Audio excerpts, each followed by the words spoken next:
Terceiro jogo do ano, o Fluminense enfrenta o Maricá. O Fluminense fará novas contratações. E as situações financeiras, a situação do John Arias, a situação do Rony, como está sendo essa negociação? Já terminou? Não terminou? Fique com a gente até o final do vídeo e você vai saber de tudo.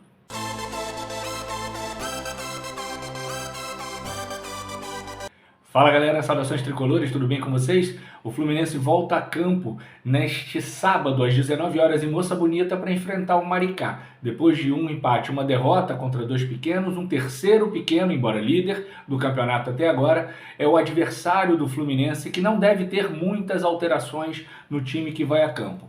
A principal delas, obviamente, o Manuel, que foi bobamente expulso contra o Volta Redonda, deve dar lugar ao Davi. A outra alternativa é o Freitas, que é zagueiro de origem, não jogar na lateral, jogar de zagueiro, e o Rafael Monteiro jogar pela lateral. A outra modificação deve ser o Guga, que deve ser poupado no revezamento. Ah, Alexandre, mas por que poupar jogador? Poupar jogador para que não estoure, para que ele consiga chegar no nível físico de excelência para o restante da temporada, que é o que importa.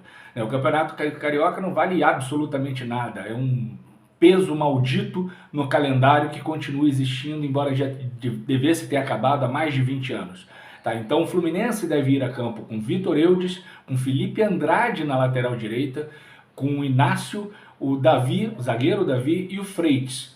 No meio campo deve ser o Wallace Davi, mas pode também ser o Vitor Hugo, que a torcida odeia. Eu não odeio tanto o Vitor Hugo assim, ainda não.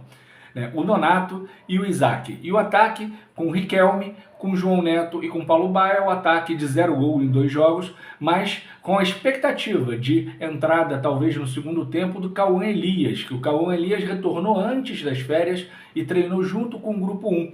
O grupo que está atuando nesse momento no Campeonato Carioca. Então ele pode sim fazer sua estreia e quem sabe o Fluminense quebrar esse jejum de gols aí. A gente sabe que no Fluminense comandado por Mano Menezes e o Marcão segue a linha do técnico, que seja ele quem for, seja Fernando Diniz, seja Odair Hellmann, seja Roger Machado, seja o Mano Menezes. O time do Mano Menezes é um time de poucos gols. Mas o Fluminense até agora não fez nenhum contra dois times pequenos e criando muito pouco. O Fluminense vai precisar criar mais, o Isaac vai precisar se soltar mais, parar de tocar a bola para trás e arriscar o drible, arriscar a jogada com o Riquelme, aproveitar o entrosamento que esses dois jogadores têm para que o Fluminense possa fazer o seu golzinho e mais do que isso, vencer o Maricá, que na estreia venceu o Botafogo. Então o Fluminense, 19 horas em Moça Bonita, enfrenta para vencer a primeira e ter um respiro, chegar a 4 pontos, se aproximar da zona de classificação para a semifinal. Embora nada disso seja extremamente importante, é bom o Fluminense, e para esses meninos, sobretudo, que o Fluminense faça uma boa partida e que conquiste essa vitória e que arranque aí para a classificação para a semifinal. O Fluminense vai fazer novas contratações. Agora eu vou fazer aqui uma análise da fala do Mário Bittencourt na sua entrevista coletiva de ontem. Segundo o presidente do Fluminense, o Fluminense pode contratar mais 1 ou 2 jogadores.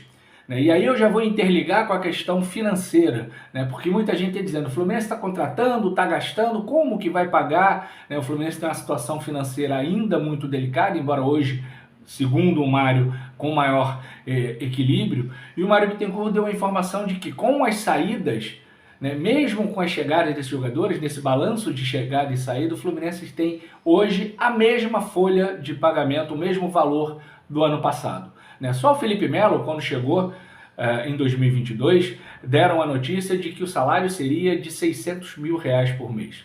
Sem o Felipe Melo, sem esse custo, vieram jogadores que ganham menos que isso. Então, equilibrou a folha de pagamento dos jogadores do Fluminense. Então, como o Fluminense, segundo o Mário, tem margem para aumentar a sua folha de pagamento em 10% ao ano, tem essa margem para a contratação de mais 1 ou 2 jogadores.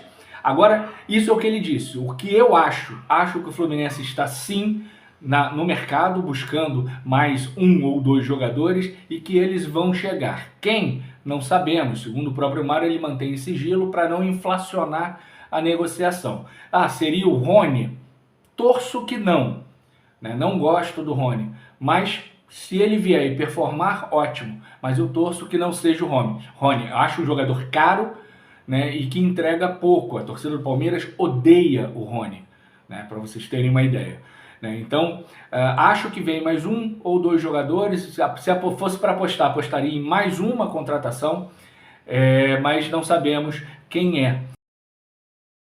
Né? E, falando do Rony, o Mário também disse que a negociação com o Palmeiras foi muito dele com a Leila. Né? Ele fez uma proposta, segundo ele, dentro das possibilidades do Fluminense. O Palmeiras, a Leila, disse que não dava, não tinha como. Ele fez uma outra proposta, a Leila disse que não tinha como. Ele disse: dona Leila, valeu, fica com o Rony aí, porque pra gente não dá para subir mais essa proposta. Né? Segundo ele tem uma boa relação com a Leila, assim como o Mário Petralha, né? E isso facilitou a contratação do Canóbio, né? Que é um bom jogador, não é um extra classe, mas é um bom jogador que foi contratado. Mário Bittencourt também falou sobre a situação de John Arias. Né? Como eu já tinha falado aqui em outro vídeo, né, que a situação do Arias caminhava para não ter a negociação agora nessa janela e para uma renovação, Mário trouxe novas informações que pode ser que o Arias não renove. Né? Ou seja, se está difícil algum clube chegar com uma proposta, pode ser que ele não renove, cumpra o contrato dele, ou jogue até o meio do ano, até o Super Mundial, e de repente, indo bem no Super Mundial, vem uma proposta para realizar o sonho do Arias de jogar na Europa, mas pode ser também que ele cumpra o contrato até o final, e aí se pintar alguém da Europa querendo essa contratação, e aí vai ser de graça, ele vai embora. Mário disse que vai aceitar a proposta que chegar, desde que o Arias aceite também a proposta. Então essa coisa de que a proposta tem que ser boa para o Fluminense e boa para o Arias já não está valendo mais. Se chegar uma proposta, creio eu, de 8 milhões de euros de um clube que o Arias aceite jogar, o Fluminense vai vender. Segundo o Mário, um investimento feito no Arias, na contratação lá em 2021, se eu não me engano, até hoje, já foi pago. E eu também acho que já foi pago. Acho que se o Arias não tivesse o sonho de jogar na Europa, de jogar a Champions League, ele renovaria e seria um dos maiores ídolos da história do Fluminense.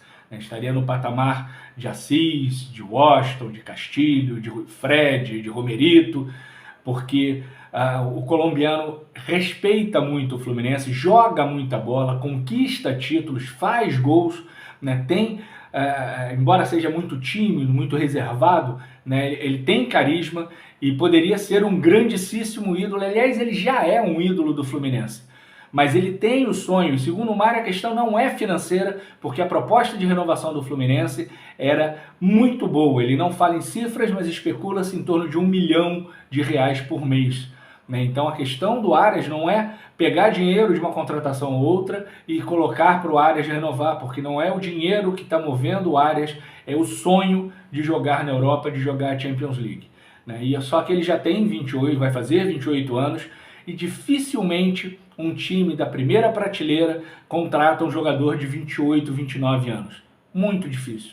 Então, se eu fosse apostar, o Arias continua no Fluminense, joga o Super Mundial. Se for muito bem, pode ser que pinte uma proposta, que não vai ser essa proposta que vai salvar o Fluminense financeiramente, mas se não pintar a proposta, eu acho que o Arias renova e fica mais 4 anos com a gente. Beleza? Fluminense e Maricá, 19 horas em Moça Bonita, você que está no Rio, Grande Rio, você que é ali da região, né, de Bangu, Realengo e tal, Moça Bonita, incentive esses meninos, porque não tá fácil, obviamente, a gente sabe que não tá fácil, 2 jogos, um empate, uma derrota, mas Isaac, João Neto, o próprio Riquelme, o Wallace Davi, o Davi, o próprio Felipe Andrade, que já está há mais tempo com o profissional, eles precisam do apoio da torcida para que lá na frente eles possam performar melhor, né, e trazer os títulos que nós torcedores, tanto merecemos, beleza? Um grande beijo, um grande abraço, tchau, tchau.